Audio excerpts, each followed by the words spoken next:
The UFC returns to England for their first pay-per-view card in nearly 8 years, and they have two English champions defending their titles on home soil. In the main event, we have Leon Edwards rematching Bilal Muhammad, looking to assert himself at the top of the welterweight division once again and defend his title for the third time. And in the co-main event, interim heavyweight champion Tom Aspinall defends his title for the first time against former foe and the last person to give him an L, albeit by injury, Curtis Blaydes. And as you could expect, there are a plethora of other British talent throughout the card. Paddy Pimblett, Molly McCann, Arnold Allen on the card as well, Christian Leroy Duncan, a bunch of great fights that I can't wait to break down for you guys in quick picks format here. Yes, this is the quick pick. So if you're looking for the full card breakdown where I go nearly an hour on the breakdowns for pretty much every single fight on the card, 14 fights on the card.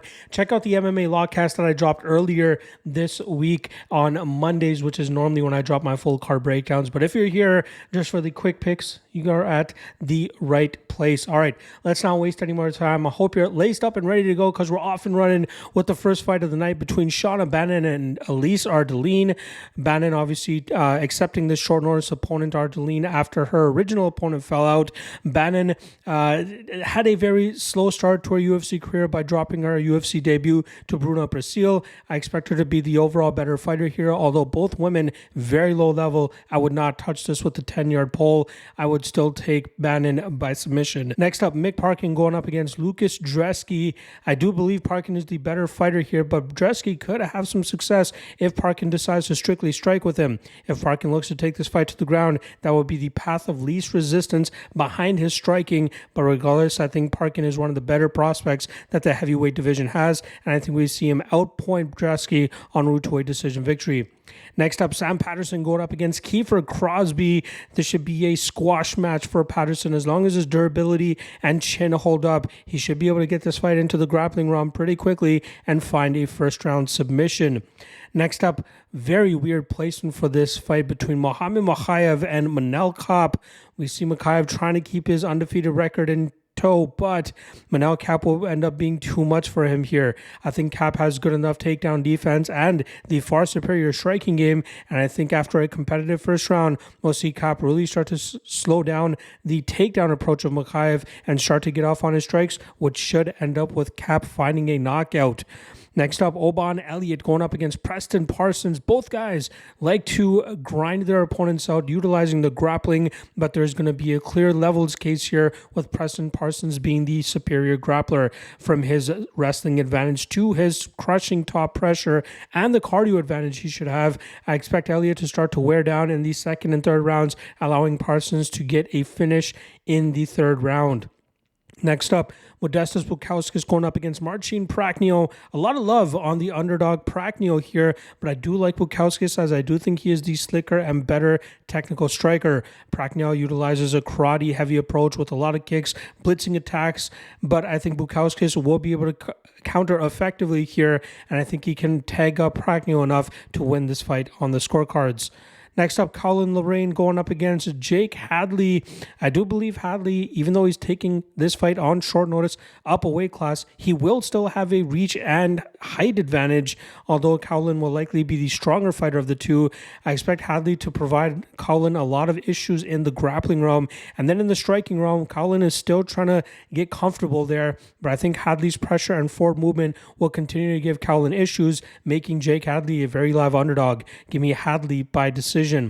Next up, Molly McCann going up against Bruna Brasil. Brasil is the world's greatest underachiever considering the tools and physicality that she brings to the table. I think that's going to cause her an issue here once again, as Molly McCann will be able to be aggressive, push the pace in this matchup, and land way more output and activity. And as long as Brasil doesn't finish her with a club and sub or a club of any sort, I'm expecting McCann to keep the pressure on and win this fight on the scorecards. Next up, Nathaniel Wood going up against Daniel Pineda. This should be a barn burner for as long as it lasts, but I think that Wood is the far superior fighter here. Pineda is really starting to slow down. 38 years old as well. I believe he's actually a week shy of his 39th birthday. I think we'll see Wood showcase to Pineda that the sport is probably passing him by, and we'll see Wood finish him in the second or third round. Next up, Arnold Allen going up against Giga Chikadze. This is a fight where we have two strikers, but they utilize different approaches. Allen is usually a lower-paced striker who utilizes speed and explosiveness to his advantage.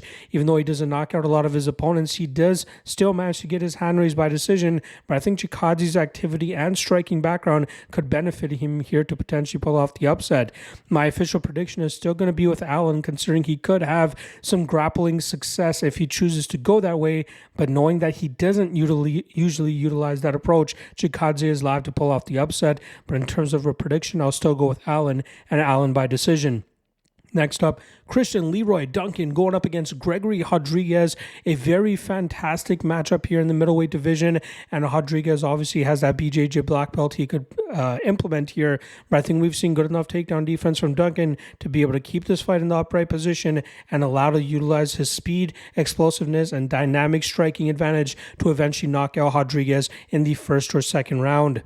Next up, Bobby Green going up against Paddy Pimblett in a matchup where we've seen the odds go everywhere, but now they are sticking around a pick'em line, and I think that actually is a great line to jump in on Bobby King Green. I think we'll see Green showcase his superior striking approach here, and as long as his durability holds up against Pimblett, who can crack, as well as Green, if his takedown defense can hold up here, which is where Pimblett will likely be looking to exploit him, I think we'll see Green land the better technical strikes here, landing the better combinations, and winning this fight on the scorecards. All right, first a title fight up here. The interim heavyweight champion, Tom Aspinall, looking to take on Curtis Blaydes. I believe we'll see Aspinall be the faster, quicker, and more powerful striker, landing the big shots on Blaydes here and putting him out cold. Blaydes cannot be overlooked as such a big underdog, though, because if this fight does reach the second round, things could get very shaky for Aspinall. But I think that the athleticism, speed, and power that we've seen from Aspinall as of late will him to that first round knockout victory and defending the interim title. And the main event, rematch between Leon Edwards and Belal Muhammad. The first fight obviously ending due to unintentional eye pokes from Edwards, causing Belal Muhammad unable to continue. Now in this matchup, obviously both guys have a lot to prove here, but I think it's going to be the striking advantage and the power of Leon Edwards that will be the difference maker. Muhammad could make things close by mixing it up in the clinch, maybe landing a takedown or two, but it's going to be his activity and output that he needs to rely on, but he really needs to downplay the amount of power that Edwards is able to get off on him here. This is a very close fight where I don't really want to take the chalk on Edwards, and I don't mind a little bit of a poke on Muhammad plus 5.5 point spread if you have access to that, but I will still lean with Edwards, and Edwards by decision. And still, welterweight champion Leon Edwards. There you guys go. Quick picks for UFC 304. I'll be back tomorrow for the Lucky 2-Step / Lucky Trinity free parlay and the 3 best prop bets. See you guys then. Peace.